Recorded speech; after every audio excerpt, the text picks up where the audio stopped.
So this is what the car does. The lights flash every time you open the door.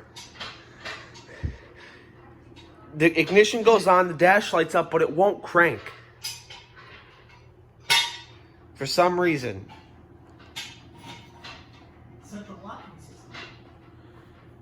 So, if you guys could please just help me, because I'm ripping out my hair. The third episode of Beamer Boys. This thing doesn't fucking start. And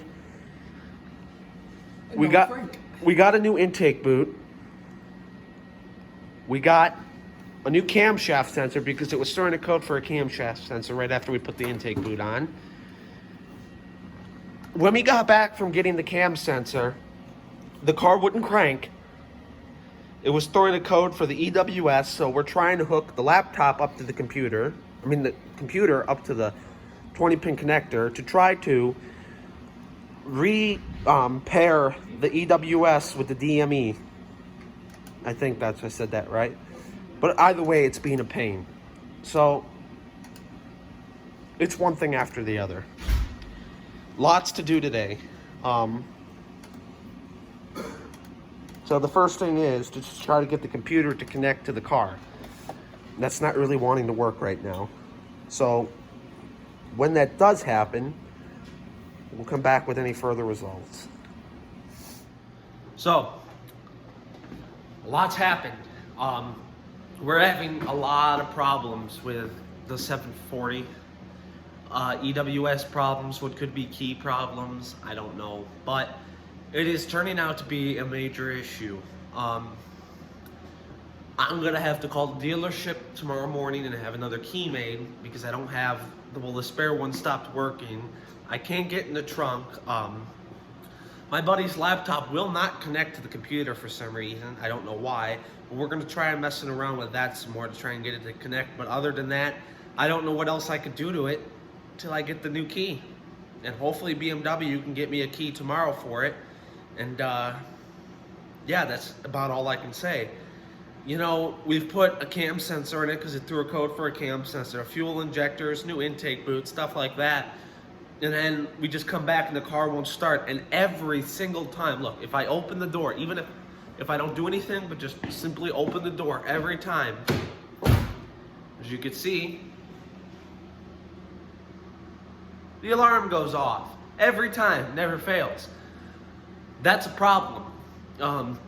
I believe the chip in the key is bad, and the one I have took a shit, and I don't have another key for it. So that's always great. I wanted to go over some quick ways that you can diagnose these cars. You can go to any auto parts store and get a scanner, but they don't always communicate well with these cars. I'll show you, for example. This right here is a scanner from an auto parts store. It works on numerous cars, a lot of American motor vehicles. It works just fine on. But it doesn't necessarily always pick up the codes that scan tools made by BMW will. As for example, one of these that I have over here, along with the 20-pin connector. This is a great tool. I'll leave a link in the description for it. This is an amazing tool. Hold on. There's two ways to read the codes on these cars. One from the OBD2 port right on the center console, and two from this 20-pin connector right here. Now, what I recommend is you pick yourself up one of these scanners. The BMW one, like I said, I'll leave a link in the description. They're not very expensive. But if you just buy this, you have to connect it to the OBD2 port in there. You cannot connect it for the 20-pin connector right here. What the 20-pin connector looks like is this. It's just an adapter, and all it does is plug into the OBD2 port. I'll leave a link in the description for this one as well. The cheap 20, it's not expensive. I think it was like 11 bucks, but it'll help out dearly. So you just slide this in here. There's only one way it goes in. And you're going to want to go turn the ignition on in the car.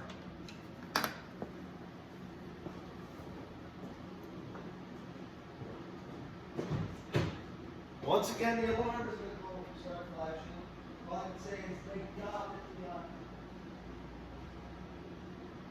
Thank God that the horn, that part of the alarm doesn't work, or this would be very loud and annoying. Turn your key on to the run position, don't break it, but turn your key on to the run position.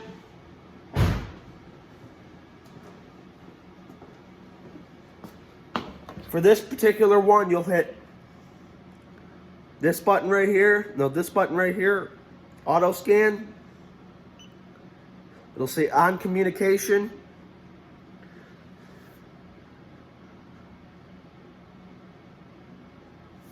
Scroll down till 7 series. Green button, E38. Drive. Green again. It's communicating. Don't know how well you can see that. Takes a second to lock in.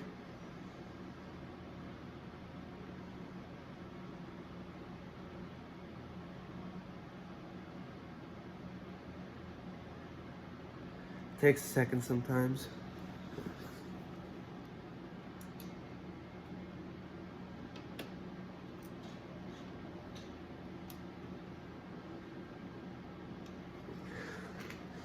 I don't know why it's taking so long. Communication error. Oh, there it goes back. And you click the back button. Scroll down to read trouble codes.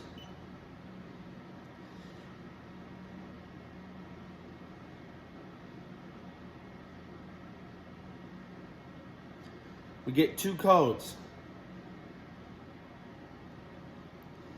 Interface electronic engine immobilizer and electronic fuel pump relay out stage. I don't know what that means, but if we go to clear codes, fault codes are all erased. That's done with this one. I'll show you how to use the other one. Pretty much the same deal. Key on in the ignition. Of course, it's not going to come up with anything because I'm like a dumbass, just cleared the code, but plug it in. OBD2 reader. Press Y to scan. It's linking to the vehicle. This model is a CAN OBD2, item number 94217 by Syntec. I'll leave a link in the description. This is a very good code reader. It works phenomenally. These are good things to have. You don't have to spend a whole lot of money to get something good. And once it says linking to vehicle, this is how you do it. The inside is no exception. It's the exact same thing.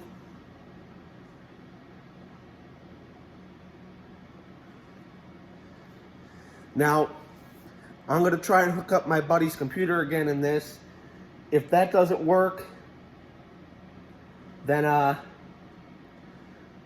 if I can't get that to connect, then there's really nothing else I can do to this car today until I get the key. We're pretty much sitting dead in the water.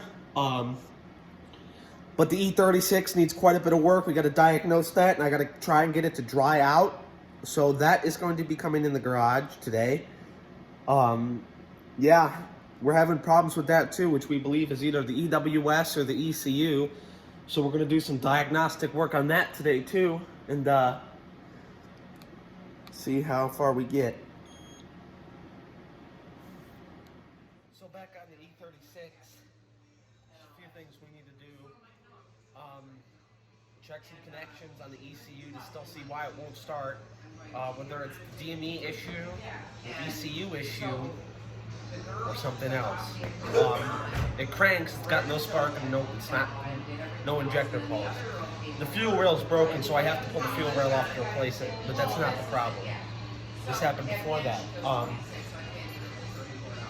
You know, some days you have good days, some days you have bad days, and then sometimes you feel like this raccoon, I mean not like this raccoon, but like this pot. It's one of those days.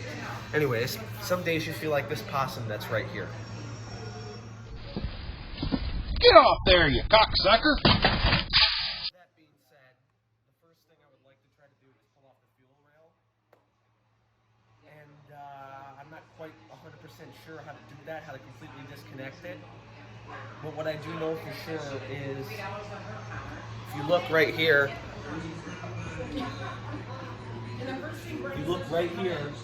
I can reach my hand back here and pull the two fuel lines off. You pull back on these clips back here and then push off and they'll come right off. And then there's two 10mm bolts you're going to have to pull right here and right here. Undo these electrical connections and the whole rail should come up.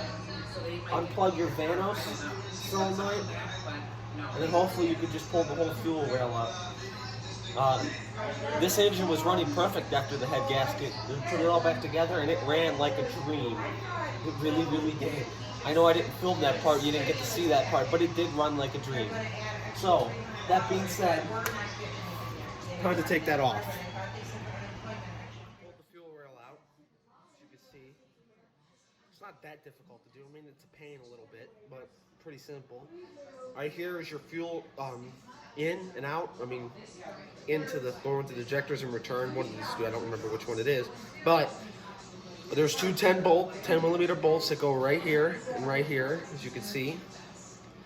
The electrical connector is not like a standard BMW electrical connector. It's very, very weird. You have to, I took little screwdrivers and pried them out. And then you can just disconnect. They come out, don't drop them. And then you can just disconnect the harness. I want to run codes on this cart tonight and see what I can come up with, if it throws any codes. But I'm going to clean these fuel injectors while they're off and make sure they're all working before they go back on. And there's a few more other things I can do tonight, but I'm tired, so I don't know if I'm going to be able to do that tonight.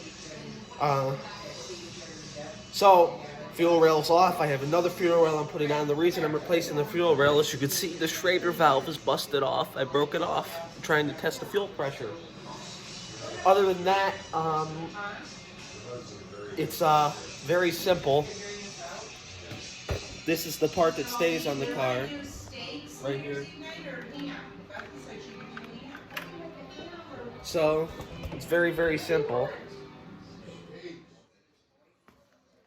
So, that's going to be about it for tonight, as I am tired as hell. The last thing I'm going to do is put these bags of damp rid in it because the windows don't seal right, so I got to get that fixed, but I want to get it running first. It's just an up and down roller coaster with these two cars. Some days they're good, some days they're bad. Some days everything goes fine, sometimes nothing works right like it's supposed to. So, that being said, these bags of damp rid should get rid of the moisture in here. Guys, comment, rate, and subscribe. You help me grow my channel. The videos will get better in quality. I promise you that. Don't give up. This is Beamer Boys. Good night.